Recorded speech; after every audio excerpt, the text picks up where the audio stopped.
5 अनोखी हिंदी कहानियाँ। पहला, सफलता का रहस्य। सुकरात। एक बार एक व्यक्ति ने महान फिलोसोफर सुकरात से पूछा कि सफलता का रहस्य क्या है। What is the secret of success. सुकरात ने उस इंसान को कहा कि वह कल सुबह नदी के पास मिले, वहीं पर उसे अपने प्रश्न का जवाब मिलेगा। जब दूसरे दिन सुबह वह व्यक्ति नदी के पास मिला तो सुकरात ने उसको नदी में उतरकर नदी गहराई की गहराई मापने के लिए कहा। वह व्यक्ति नदी में उतरकर आगे की तरफ जाने लगा। जैसे ही पानी उस व्यक्ति के नाक तक पहुंचा, पीछे से सुकरात ने आकर अचानक से उसका मुंह पानी से डुबो दिया। वह व्यक्ति बाहर निकलने के लिए झटपटाने लगा, कोशिश करने लगा, लेकिन सुकरात थोड़े ज़्यादा स्ट्रॉन्ग थे। सुकरात ने उसे काफ़ी देर तक पानी में डुबोए रखा।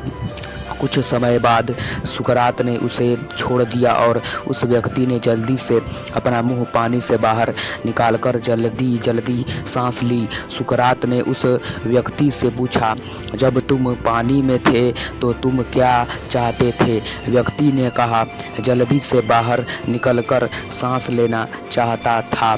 सुकरात ने कहा, यही तुम्हारे प्रश्न का उत्तर है। जब तुम सफलता को उतनी ही तीव्र इच्छा से चाहोगे जितनी तीव्र इच्छा से तुम सांस लेना चाहते हैं, तो तुम्हें सफलता निश्चित रूप से मिल जाएगी। दूसरा, अभ्यास का महत्व। प्राचीन समय में विद्यार्थी गुरुकुल में रहकर ही पढ़ा करते थे। बच्चे को शिक्षा ग्रहण करने के लिए गुरुकुल में भेजा जाता था।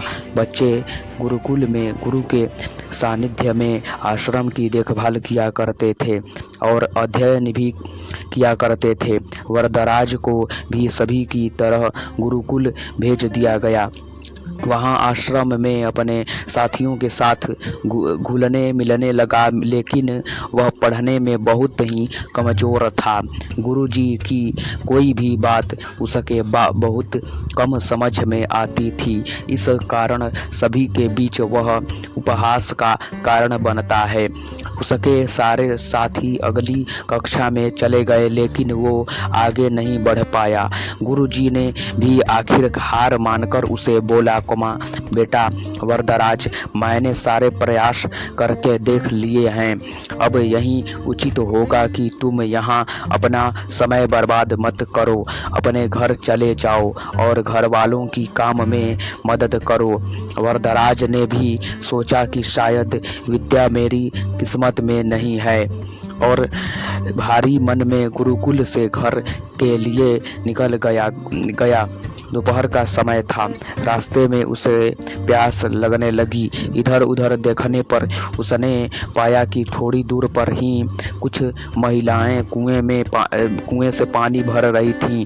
वह कुएं के पास गया। वहाँ पत्थरों पर रस्सी के आने जाने से निशान बन गए थे, तो उसने महिलाओं से पूछा, यह निशान आपने कैसे बनाए? तो एक महिला ने जवाब दिया, बेटे यह निशान हमने नहीं बनाए, यह तो पानी खींचते समय इस कोमल रस्सी के बार बार आने जाने से ठोस पत्थर पर भी ऐसे निशान बन गए हैं। वरदराज सोच में पड़ गया। उसने विचार किया कि जब एक कोमल से रस्सी के बार बार आने जाने से एक ठोस पत्थर पर गहरे निशान बन सकते हैं, तो निरंतर अभ्यास में विद्या ग्रहण क्यों नहीं कर सकता। वरदराज ढेर सारे उत्साह के साथ वापस गुरुकुल आया और अथक कड़ी मेहनत की। गुरु ने भी खूब खुश होकर भरपूर सहयोग किया। कुछ ही सालों बाद यही मंदबुद्धि बालक वरदराज आगे चलकर संस्कृत व्याकरण का महान विद्वान बना, जिसने लघु सिद्धांत कौमुदी, मध्य सिद्धांत कौमुदी, सारण सिद्धांत कौमुदी, गिरवाण पद मंजरी की रचना की। शिक्षा ब्रैकेट में मॉरल। दोस्तों, अभ्यास की शक्ति का तो कहना ही क्या है। यह आपके हर सपने को पूरा करेगी। अभ्यास बहुत ज़रूरी है, चाहे वो खेल में हो या पढ़ाई में या किसी और चीज़ में। बिना अभ्यास के आप सफल नहीं हो सकते हो। अगर आप बिना अभ्यास के केवल किस्मत के भरोसे बैठे रहोगे तो आखिर में मैं आपको पछतावे के सिवा और कुछ हाथ नहीं लगेगा। इसलिए अभ्यास के साथ धैर्य, परिश्रम और लगन रखकर आप अपनी मंजिल को पाने के लिए जुट जाएं। तीसरा, अभिनव बिंद्रा, जिद और जुनून ने दिलाया गोल्ड। ओलंपिक में भारत को गोल्ड में मेडल मिलने से हर भारतवासी खुशी से झूम उठा। बिंद्रा की जिद और जुनून ने उन्हें इस मुकाम पर पहुंचाया है।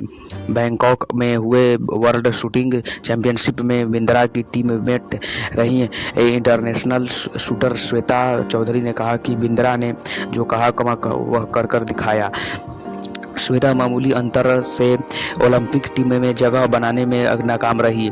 श्वेता ने बताया कि बिंद्रा ओलंपिक गोल्ड के लिए पिछले 4 साल से अनवरत मेहनत कर रहे थे। बिंद्रा ने जो कहा वह कर दिखाया। ऐसे बदली दुनिया श्वेता बताती हैं कि एथेंस ओलंपिक के बाद अभिनव के व्यवहार में चेंज आया। एथेंस ओलंपिक में पदक हासिल न करने के बाद ही उन्होंने निश्चय कर लिया था कि वह अगला मौका में बीजिंग ओलंपिक नहीं गंवाएंगे। एक स्मरण सुनाते हुए श्वेता ने कहा कि बैंकॉक में वर्ल्ड चैंपियनशिप के दौरान जब भारतीय टीम के अन्य शूटर शाम को शहर घूमने गए थे, बिंद्रा जिम में एक्सरसाइज कर रहे थे। शायद अभिनव को एथेंस ओलंपिक में पदक नहीं जीतने का सदमा ऐसा लगा कि उनके व्यवहार में काफ़ी परिवर्तन आ गया। उसके बाद से वह रिजर्व रहने लगे। इसके पहले वह साथियों के बीच आकर हंसी मजाक करते थे। इसके बाद वह लगातार विदेशों में जाकर प्रैक्टिस करते रहे।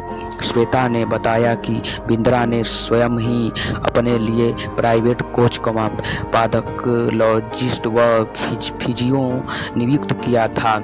इसके बावजूद छोटी प्रतियोगिताओं में उनके मेडल ने जीतने पर कई बार उनकी आलोचना भी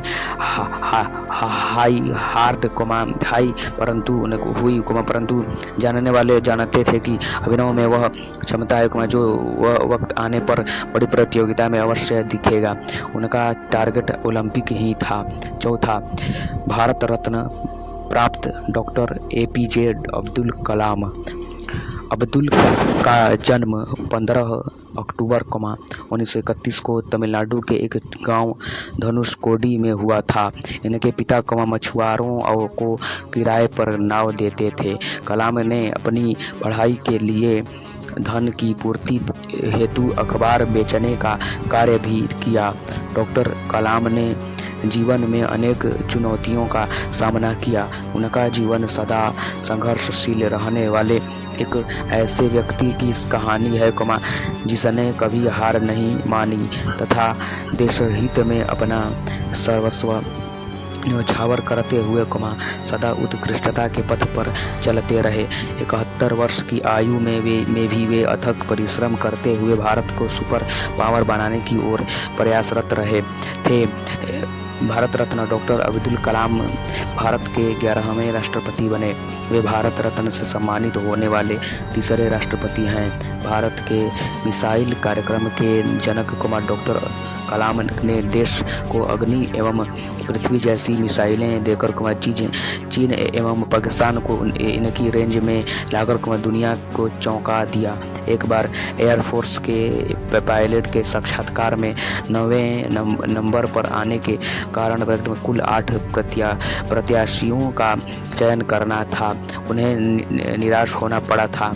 वे ऋषिकेश बाबा शिवानंद के पास चले गए एवं अपनी व्यथा उन्हें सुनाई। बाबा ने उन्हें कहा, accept your destiny and go ahead with your life. You are not destined to become an Air Force pilot. What you are destined to become is not revealed now, but it is predetermined.